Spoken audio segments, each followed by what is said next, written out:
Hamza from mathymath.com.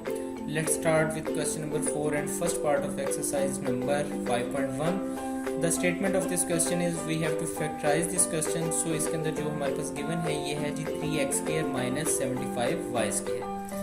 हम इसे factorise करते हैं. इस फैक्टराइजेशन के अंदर अगर हम देखें तो ये दोनों एलिमेंट्स एक ही वक्त पे 3 पर डिविजिबल है.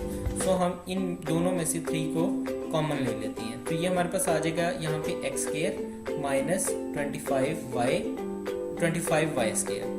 अब इन दोनों को हम स्क्वायर की फॉर्म में लिखते हैं. ये 3 इंटू इसको हम लिख सकते हैं एक्स का होल स्क्वायर और ये 5y का होल स्क्वायर. अब ये दो स्क्वायर्स हैं, दरमियान में माइनस है.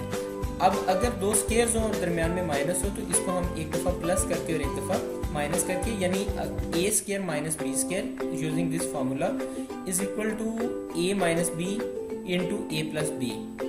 तो इसी फार्मूला की तहत हम इसे लिख सकते हैं 3 इंटू एक्स माइनस 5y और x प्लस 5y इंटू. तो इस तरह से हमने क्वेश्चन नंबर 4 के फर्स्ट पार्ट को फैक्टराइज कर दिया है. अगर आपके इसमें कोई कन्फ्यूजन है तो आप हमसे कांटेक्ट करें. हमारा यूट्यूब का चैनल अवेलेबल है, आप उसे सब्सक्राइब करें ताकि हमारी लेटेस्ट वीडियोज़ और अपडेट्स आपको मिलती रहें. Thanks for watching मैथमेथ.com.